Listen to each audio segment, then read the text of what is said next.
sections. Today is a special meeting in Medley. We have education session. To conduct this session, we have a special Toastmaster who is very famous in Tamil Nadu Toastmastering group, and absolutely he has tapestries of skills in Toastmasters. He works as a director technology in Artisan Group. He joined Toastmasters in year 2006, and he's also a former governor of Division G. Without much delay, ladies and gentlemen, put your hands together to welcome Deacon Shato. The title Discover Leader in You. Thank you.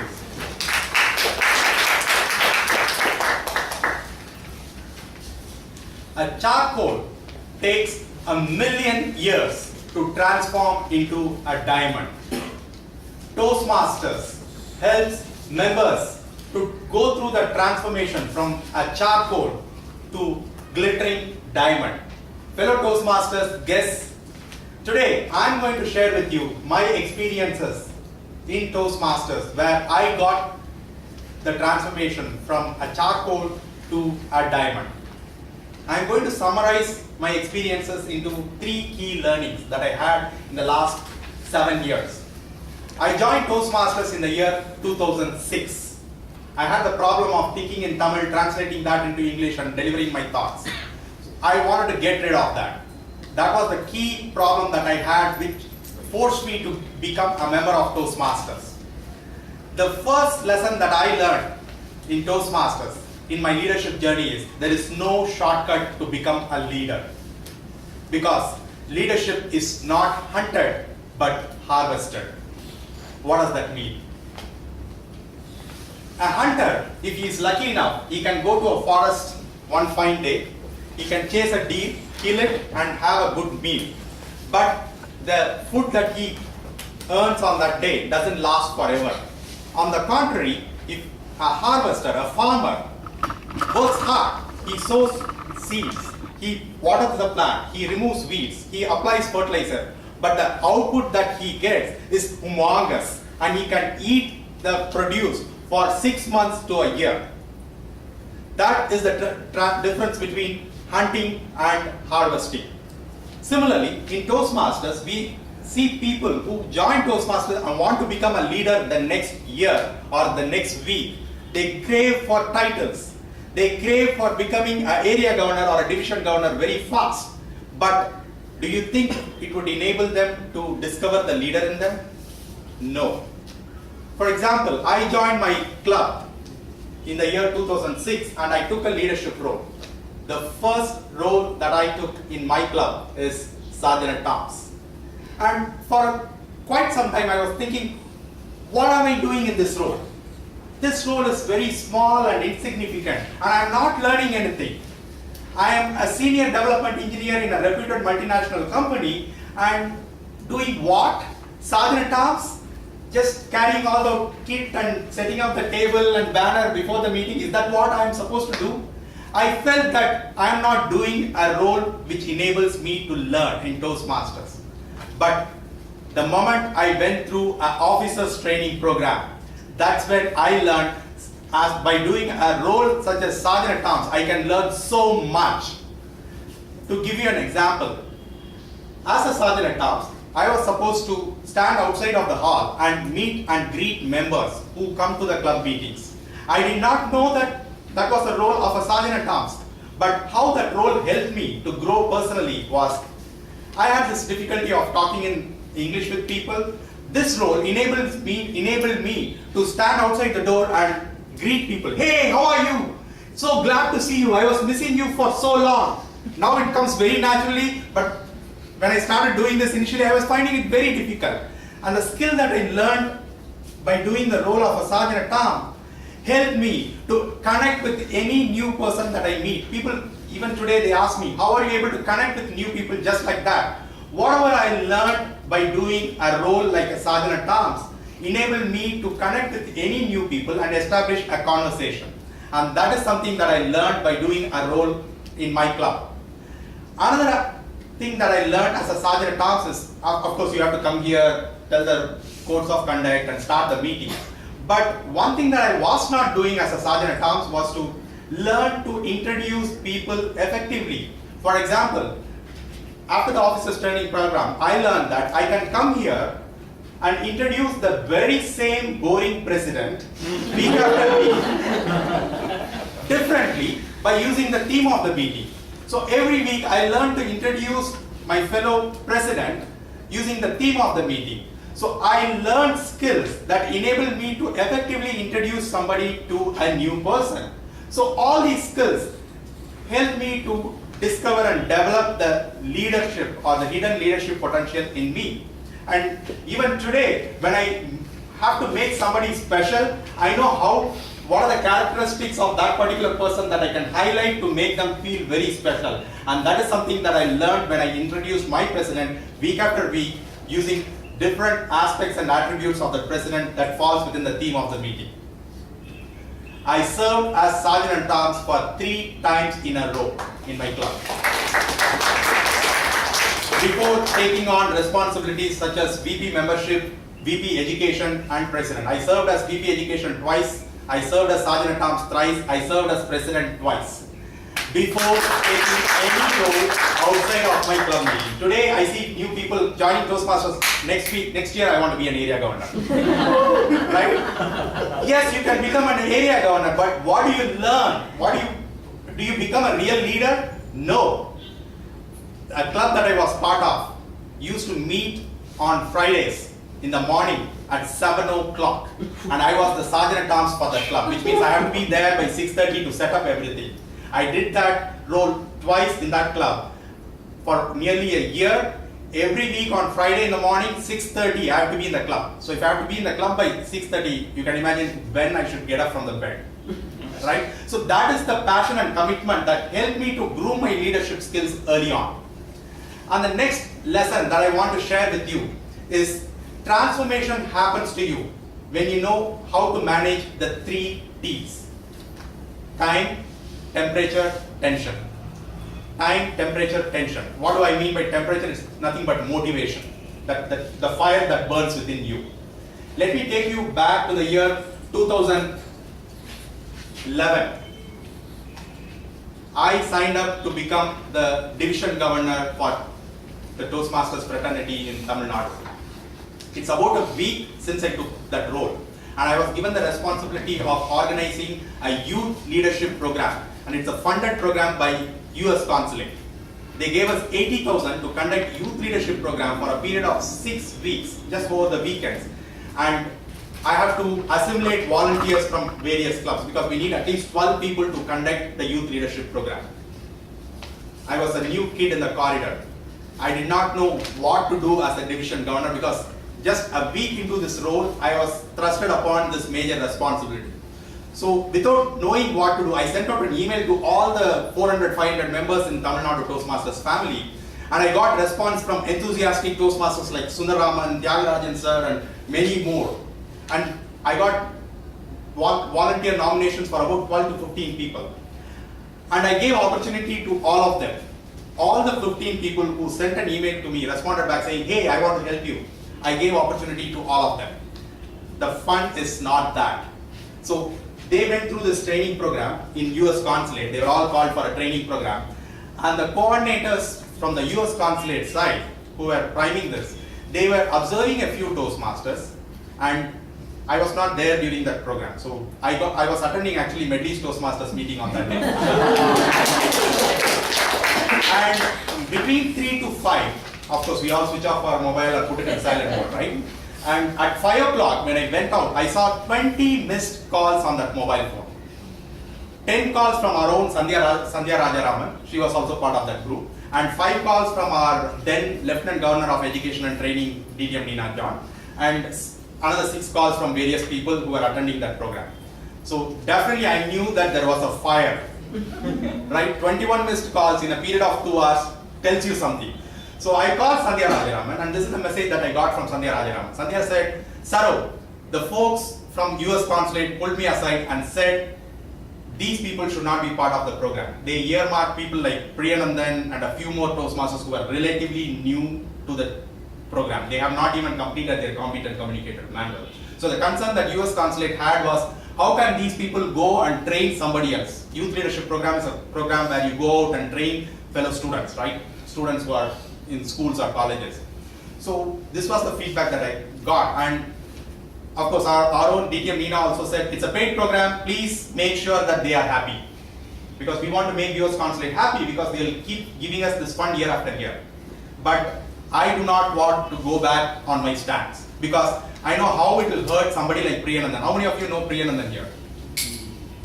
So I know how much it will hurt somebody like Priyanandan if I go back to him and tell him, Priya, you are not fit for this program, please drop out. I cannot go back and tell him. Or for that matter, any other Toastmaster who was enthusiastic and interested to serve the community because they are not getting paid for whatever they are doing. The fund that we got is going to go to the division or district account, right? So I made a decision that yes, these people are going to be the volunteers and I'll make sure that they do their best. And after the 8 weeks of training program, you know, there was one Toastmaster who inspired the youngsters the most. And that Toastmaster is our own Priyanandan. You know why he inspired? The Priyanandan that I am talking about has the stammering problem. He cannot talk freely without stammer. The reason why Priyanandan was able to inspire all those school kids was, when Priyanandan can do something, why can't we? And all kids were so excited to see Priyanandan go and talk, and they were all inspired by Priyanandan. Priyanandan became a superhero in the following year because now everybody knows Priyanandan. So when you take leadership role, you will get enormous stress, especially if you are a club officer, you can feel it, but when you go outside of the club and do roles outside, it's like throwing you into a sea. I mean, even if you don't know swimming, you are in the sea, you have to learn to come out, right? That is the experience that you get when you jump outside of your club. And at that point, when I was a brand new division governor, I did not know what to do, but I was very determined that I'm not going to hurt the sentiments of my own members because they're all volunteers, and after all, they are not getting paid for whatever they are doing. They are there to serve others, not to get anything out of it, right? So even if I am failing, I don't care, right? So that turned out to be a huge success. It not only helped me to prove my point, but also it helped me to involve people from cross-section of the society, and that year resulted in the growth of Division G by nearly 40%. From 21 clubs, we grew to 35 clubs in just a year. And that was possible because of those volunteers who came in from all walks of life, not just those 4 or 5 people who run the division, but from volunteers who showed up from those 500 people in the Toastmasters fraternity. So when you are a leader, you have to know how to handle time, tension, temperature. So you have to be extraordinarily motivated. You have to know how to handle the pressure that comes from outside. Charcoal doesn't become diamond just like that. It goes through that extreme temperature, time, and tension to become a diamond. The ones that cannot handle it continue to become a charcoal. So the third message that I want to give you is, don't ignore the SOS calls if you want to be a leader. Have you heard about SOS calls? Save our shift calls. In Toastmasters, normally you will get a call from your club officer or a fellow area governor or a division governor. The call will say, hey Divya, how are you? I am organizing a training program and I want super committed, super enthusiastic role players. And that's why I call you. This is how all these calls start, right? They'll make you feel good as if you are the president of the nation and they'll expect help in it. But most of the times it will be a SOS on the other side. The person is trying to handle the crisis and that's when you get a call. Most of the times, especially first few years, I didn't appreciate these calls because I was very focused on doing things within my club. I never took time off from a workplace to attend a Toastmasters meeting in the first 3 years of my Toastmasters career. All the events that I used to attend was just the weekend events and weekend contests and all. But I never took time off from my office during the first 3 years of my Toastmasters journey. But then came this lady, Lalita Giridhar, DTM Lalita Giridhar. She's my mentor. and she gave me that first SOS call. This call came in the year 2010, 1 week before her own area contest, and she wanted some help. She said, Saru, my dear friend is hospitalized and I have to be with her, and I cannot do anything to take care of this area contest. Can you please help?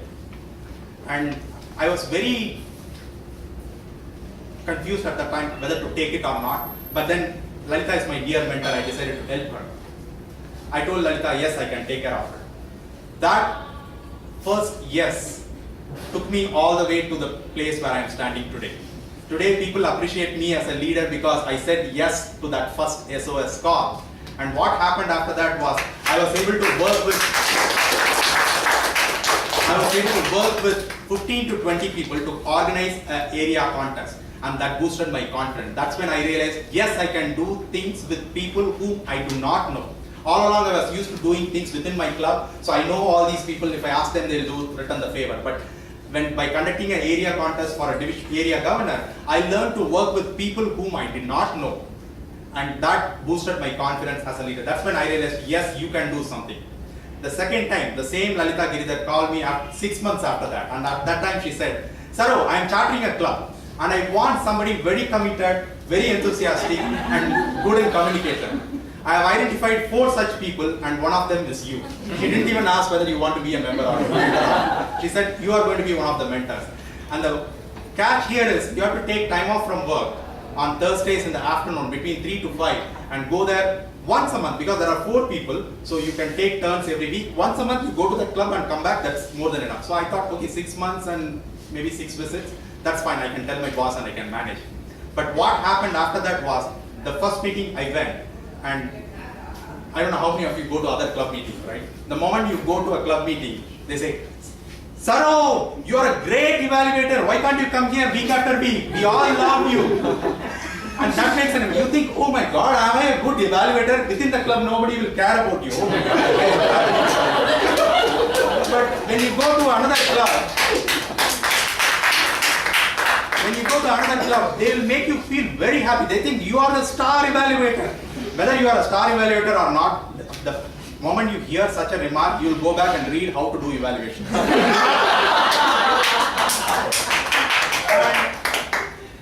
Subsequently, all the 3 other super committed, super enthusiastic mentors, they never showed up. And I had to go there week after week. So for 6 months in a row, I went there week after week and started mentoring them. All I was doing was just evaluation because I was not properly trained to become a mentor. So I just did speech evaluations there, they enjoyed it. And after 1 year, I managed to successfully kill a brand new club. The club died after a year, almost. Because I was not properly coached to mentor a club, I went there, did speech evaluation, slowly the membership started draining and the club pretty much died. It had, from 20, I managed to bring it to just 2 members in a year. How it helped me was, the next year when I took the role of a division governor, I knew what exactly I should not do to mentor a club. And I passed on that learning to other mentors, so we were able to apply whatever I learned with that one club across the board, and we were able to build strong clubs. That helped me to effectively perform my role as a division governor. Division G became the best division the whole of District 82 that year. And the success was because of Amazon. So never ignore these SOS calls that come to you. Maybe it's very simple. For example, when you play a role of a contest master or a contest chair, you will be running around. I was running around buying trophies, I was running around printing certificates, I was running around to get files and folders, doing photocopies. I used to think, Saru, you are a senior product manager for Juniper Networks and you are going and ordering trophies in Moore Market. What are you getting?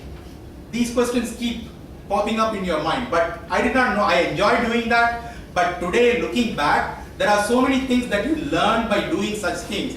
I learned the art of leading by example by doing such things on my own. And many times we all think, hey, I am an area governor, I should not go there to buy trophy. There is somebody new who joined the club like a month ago, maybe they can go and do the photocopying, I cannot do all such things. But when you do such things, people follow. So when you lead by example, you can inspire so many people to follow what you do. So never ignore the SOS calls and keep leading people by example. So to summarize, these are the 3 key learnings that I had in my leadership journey in Toastmasters. Leadership is not something that can be hunted, but it should be harvested. The second lesson is transformation happens when you know how to manage time, temperature, and tension. The third lesson is don't ignore those SOS calls because they are opportunity calls. If you do this religiously, then you will become the diamond one day. You see that egg that pops out of a hen lays an egg, but all these hundreds and thousands of eggs are treated just like that because there's no life in it. People don't feel guilty when they eat those egg omelets, right? Because there is no life in it. But the egg, when it goes through that transformation for a long period of time and hatches and the chicken pops out, then that is life. When that gets killed, people feel guilty, right? So when you go through that transformation and come out of that shell like a chicken, then you will get visibility, and that visibility is unmatchable. You not even have dreamt about that maybe few years ago. So keep taking those opportunities that come in your way in Toastmasters, irrespective of whether it's small or big or whatever size it is. Keep giving your best and you will discover the leader in you. Madam.